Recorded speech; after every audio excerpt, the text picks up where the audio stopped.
And welcome back, and we're going to be spawning in on an educational rap god game on gas station. And we can already see we're versing the doctor. We got multiple teammates in the bottom left hand side of the map, and it looks like they're going to be AFK. I'm going to go to the middle map and work on anything to the right hand side that I can see. I can hear the heartbeats getting louder, and I know the doctor's on the opposite side of this jungle gym. And my other teammate took to take a shot, but he's going to be moving behind me to the right hand side. And it looks like he's going to be following me for a generator on the middle map. And what can we see right now? We can currently see that there's a generator all the way a little bit further through, and he's got no loops that we can do at the center of the map. I'm really hoping that my teammate actually came back from being AFK, and that's going to be a dull totem on the hill that we're going to take note of as well. So we're going to be stacking on the generator with my teammate behind me, which is fine. We got the generator inside the gas station that we can work on as well. We're going to be looking at trying to preserve the generators in the corner of the map and apply as much pressure towards the middle as we can. No generators in the middle map means this kill is going to have a really hard time. It also means that there's not many pallets in the middle map to work with. It looks like we've got another teammate coming through the center. If we can all stack on a generator, we're going to run around the map. We're going to run around the map as a stack. He made the right call in splitting away to try and get pressure somewhere else. Two people on a Jenny is going to get it done in about 45.5 seconds. Keep that in mind. So when we're stacking on Jenny, it's going to be good. We're going to be taking a penalty of 4% based on the fact that there's standardophobia, and there's a 15% default penalty for two people working on the Jenny. Therefore, we're receiving 19% diminishing returns by stacking on a generator. That's going to be a mass AoE for the doctor to know that he got two people in shock. He would have heard two people shock too. Therefore, he's going to be looking at rotation on the left-hand side, which we can currently see. He has hit the Claudette. We don't know if the basement's going to be inside there or if it's going to be inside the shack. Two people stacked on a Jen is smart. He's going to go there and break the totem. That's unfortunate. I kind of wanted him to leave that totem at the end of the game based on the fact it's near no exit gate, but people are kind of thirsty for blood points. Let's try and apply pressure towards the generator over here. Why would I want to go for this one? Based on the fact that there's no pallet around it. This pallet is nearby, don't get me wrong, but trying to play space in between that pallet and not taking a hit in the back from a doctor that can steal animation for 2.5 seconds is going to be really hard, if not impossible, if you react really slow to him coming towards you. Based on the fact he has a 32-meter terror radius, we're going to be trying to apply pressure towards the generator. My other teammate is unaccounted for. We've got the guy on the hill. It looks like he's just taken a vault through the window. You'll be able to tell if he took the window or if he went around. It's taken him far too long to come out the other side, therefore he went all the way around rather than through the window.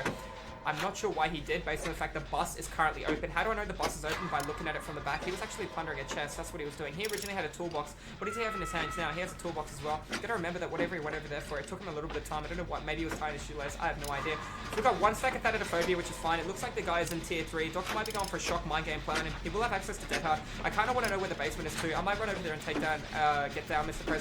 Presidential save, based on the fact that that would be good if the killer wasn't going to hook him in the basement. I want to go to the middle of the map. I want to keep the Jenny on the left-hand side. He's going to have a 3-gen strat where I'm shaking my camera right now, where we all spawn, and we kind of want to break that as soon as possible. Also going to take note, like I said, of the basement. We've got a generator inside that can be worked on. Hopefully this girl comes with me. I want to wave her over so she knows exactly where she needs to work. If she chooses to apply pressure here, this is good. What do you notice instantly? The basement isn't here. I got Nia floating around behind me. He's going to go down. He is very close to the basement. Highly probable that the doctor is going to be hooking him in the basement. Then he's going to do a static blast around the basement to try and find out if there's anyone around. Unless he has barbecue and chili. He can see everyone on barbecue and chili. Then he will preserve his static blast. Static blast does have a 60-second by default. That guy who just did that broke a 3-gen strat, and that's going to give the doctor a really good incentive if he can. So this puts us in a bad spot based on the fact that he does not have a 3-gen strat, so he's in a bad spot. But he has a reason to play around the basement. I don't know what pallets my teammate used around there. What do I know? I know I have access to borrowed time. If I could get in the basement and go for the save without taking a hit early, we could both get out of that really easy and then run to the middle of the map. That way the doctor has to hook him in the center. He might also have deliverance and DS. He was a first person hook, therefore if he does have deliverance, he's not going to be able to use it. He might also have adrenaline. I'm not sure. Doctor might be coming over for a pop goes a weasel stack. He should go for a shock through the window to stop us from doing this. Breed for it now. I'll happily take a hit in the back to complete the Jenny.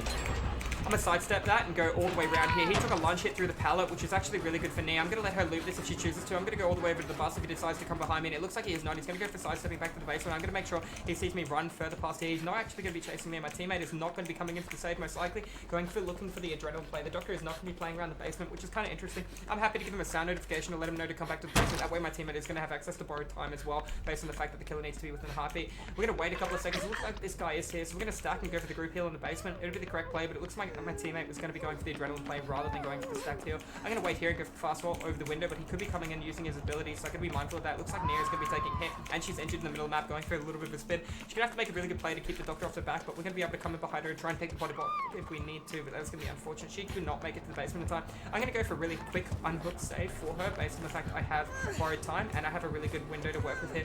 He took really good pathing on that. I'm going to sidestep right now, get right behind him, spin, come in. Can't get that done in time. He's going to go for the shot. Going to have to go for wide spacing here. Can utilize a pallet if I need to. Gonna go for static blast. It's gonna slow him down. He's gonna see one person scream from that, so I'm gonna take spacing as far away as possible so somebody else can come in for the save. I'm only tier 2. I'm not tier 3. Can utilize his jungle gym. Gonna make him look like I am playing it. Let's see what he sees right now. Did he see me go around? Yes, he did. Gonna go all the way around. I'm gonna also play this pallet based on the fact it's in the corner of the map. I want him to go for a shock play, which is good. I'm gonna take wide spacing on it. Let's see what he decides to do. Is he gonna go for a mind game play with a universal moonwalk? Yes, he is. See how he's thinking so much? What did I do when he was thinking? I instantly rotated away. When I saw he was trying to go for a mind game, I mind gamed him by making a play before he could and before he could even react to that. Can you see anyone coming for the save? Why would none of my teammates come for a save right now? That is a very obvious answer. One person came in now. What is the other guy doing? He's obviously going to be going for some form of adrenaline play for the other dude who just underhooked. I don't know how many jungle gyms I have to work around here, but that is going to be fine. We're almost done through that at the trial. We got one generator left. The doctor is refusing to chase me too. We took a really good mind game on him. I'm going to just try and get out of madness. That guy did get healed in time too, so the doctor can most likely chase him or the other dude based on the fact that that guy may have DS. He could rotate elsewhere. Gonna apply pressure to the middle Jenny to the left-hand side. I know I got a pallet here that I could work with, and I know I got a chest as well. I'll search the chest after adrenaline, depending on how things are going. That was a Claudette scream all the way on that side of the map. Therefore, I think he's going to be playing around. He'll be playing around the corner where he has a 2-gen strat. Based on a 2-gen, he cannot use that to win. He does have a generator in the middle of the map that he needs to check on as well. Based on what he would have heard if any of those jennies were nearly done, and there's only one reason to come over here, and that'll be based on the fact that no jenny was nearly done, and there was no teammates over there, or a teammate rotated to the middle of the map. None of which I can physically see based on my location. What do I know?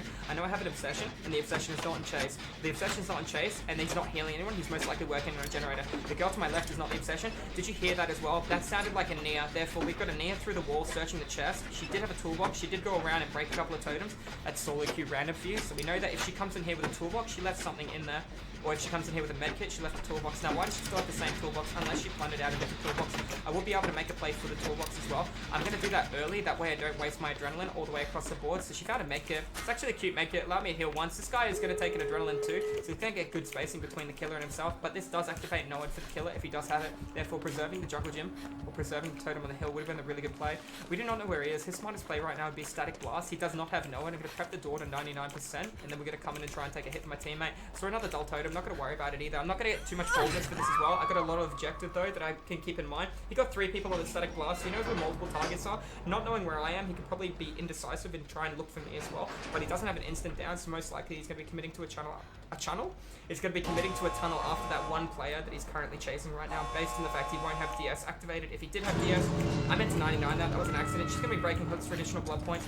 What do we see right now? That was a teammate coming in. Looks like he's lost that other guy. I'm going to go for a little bit of a play here. It doesn't matter. It looks like the doctor's going to give up the end of the trial. I could go and break this totem all the way down here. We'll get distraction points too. It looks like that's going to be the end of the game. Guys, if you enjoyed this one and you're watching this one over at YouTube, make sure you come in and hit the follow button. We do educational live games. Excuse me, where we do informative rap god games, which is like this, but we have the killer chasing us the entire time. We also do it when we're playing killer as well, guys. But GG's well played. Like I said, if you're watching this on over YouTube, make sure you hit that follow button or the subscribe, and we do live educational content where you guys can pop in and see it live here on Twitch, where we do it 5 days a week. So guys, have a wonderful time, and I will see you in the next video. Have a great time.